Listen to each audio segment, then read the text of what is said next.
ಬೆಳಗ್ಗೆನೇ ನಮ್ಮಪ್ಪ ಡಿಮೋಟಿವೇಟ್ ಮಾಡಿದ್ರು. ಹಾಯ್, ಇದು ನನ್ನ ಫಸ್ಟ್ ಮಿನಿ ಬ್ಲಾಗ್. ಸೊ ಇವತ್ತು ನನ್ನ ಆಫೀಸ್ ಡೇ ಆಗಿರೋದ್ರಿಂದ ನಾನು ಬೆಳಗ್ಗೆನೇ ಎದ್ದು ಐರನ್ ಮಾಡ್ಕೊಂಡು ರೆಡಿ ಆದೆ. ಆನ್ ದ ವೇ ಹೋಗ್ತಾ ನಾನು ನಮ್ಮ ದೇವರಿಗೆ ಒಂದು ನಮಸ್ಕಾರ ಹಾಕಿ ಹೋಗಿದ್ದೇನೆ ತುಮಕೂರು ಬಸ್ ಸ್ಟ್ಯಾಂಡಿಗೆ. ತುಮಕೂರು ಬಸ್ ಸ್ಟ್ಯಾಂಡಲ್ಲಿ ಯೂಶಲಿ ಯಾವಾಗಲೂ ರಶ್ ಇರುತ್ತೆ. ಇವತ್ತೇನಷ್ಟು ರಶ್ ಇರಲಿಲ್ಲ, ಹಾಗಾಗಿ ಬೇಗ ಟಿಕೆಟ್ ತೊಗೊಂಡು ನಾನು ಕೂತಿದ್ದೇನೆ ಲಾಸ್ಟ್ ಸೀಟಲ್ಲಿ. ಸೊ ಕೂತು 5 ನಿಮಿಷ ಆಗಿರಲಿಲ್ಲ, ಆಲ್ರೆಡಿ ಇಲ್ಲೊಬ್ಬ ತೂಗುಳ್ಸ್ಕೊಂಡು ಕೂತಿದ್ದ. ಗೊರಗುಂಟೆಪಾಳ್ಯದಲ್ಲಿ ಇಳ್ಕೊಂಡು ನಾನು ಮೆಟ್ರೋಗೆ ಹೋಗೋಣ ಅಂತ ಹೇಳ್ಬಿಟ್ಟು ಸ್ಕ್ಯಾನ್ ಮಾಡಿ ಒಳಗಡೆ ಹೋದೆ. ಇಲ್ಲಾಂದರೆ ಆನ್ ಟೈಮಿಗೆ ನಾನು ಆಫೀಸ್ ರೀಚ್ ಆಗೋದಕ್ಕಾಗೋದಿಲ್ಲ.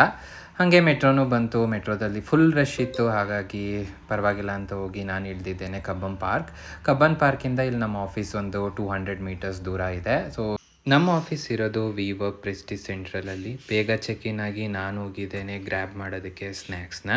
ಇದು ನಮ್ಮ ಆಫೀಸ್ ವರ್ಕಿಂಗ್ ಸ್ಪೇಸ್. ಸೊ ನಾನು ಹೋಗಿ ಬೇಗ ಲಾಗಿನ್ ಆಗಿ 5 ಮಿನಿಟ್ಸ್ ಆಗಲಿಲ್ಲ, ಆಲ್ರೆಡಿ ನಮಗೆ ಕಾಫಿ ಬ್ರೇಕ್ ಬೇಕಾಗುತ್ತೆ. ಕಾಫಿ ಮುಗಿಸಿ ಮತ್ತೆ ನಾವು ವರ್ಕ್ ಸ್ಟಾರ್ಟ್ ಮಾಡೋದಕ್ಕೆ ಬಂದ್ವಿ. ವರ್ಕ್ ಎಲ್ಲ ಸ್ವಲ್ಪ ಕಂಪ್ಲೀಟ್ ಮಾಡಿ ಲಂಚ್ ಬ್ರೇಕಿಗೆ ಹೋದ್ವಿ. ಇವತ್ತು ನಾವು ಆರ್ಡ್ರ್ ಮಾಡ್ಕೊಂಡು ತಿಂದ್ವಿ. ಮತ್ತು ಲಂಚ್ ಬ್ರೇಕ್ ಮುಗಿಸ್ಕೊಂಡು ಆ್ಯಸ್ ಯೂಶ್ವಲ್ ವರ್ಕ್ ಎಲ್ಲ ಕಂಪ್ಲೀಟ್ ಮಾಡ್ಕೊಂಡು ನಾವು ಹೋಗಿದ್ದೆ ಮನೆ ಕಡೆ. ನಾನಿವತ್ತು ಬೈಕು ಬಿಟ್ಟು ಬಂದಿದ್ದೆ, ಹಾಗಾಗಿ ಇವತ್ತು ನಾನು BMTC ಬಸ್ಸಲ್ಲೇ ಹೋದೆ. ನಮ್ಮ ಮನೆಗೆ ಹೋಗ್ತಿದ್ದಂಗೆ ನಮ್ಮ ಬೈರ ವೆಯ್ಟ್ ಮಾಡ್ತಿದ್ದ, ಹಾಗಾಗಿ ಬೈರಂಗೆ ಹಾಯ್ ಹೇಳಿ ಅವ್ನು ನನಗೆ ವೆಲ್ಕಮ್ ಮಾಡ್ದ. ಸೊ ಇದಾಗಿತ್ತು ನನ್ನ ಫಸ್ಟ್ ಮಿನಿ ಬ್ಲಾಗ್. ಬಾಯ್ ಬಾಯ್.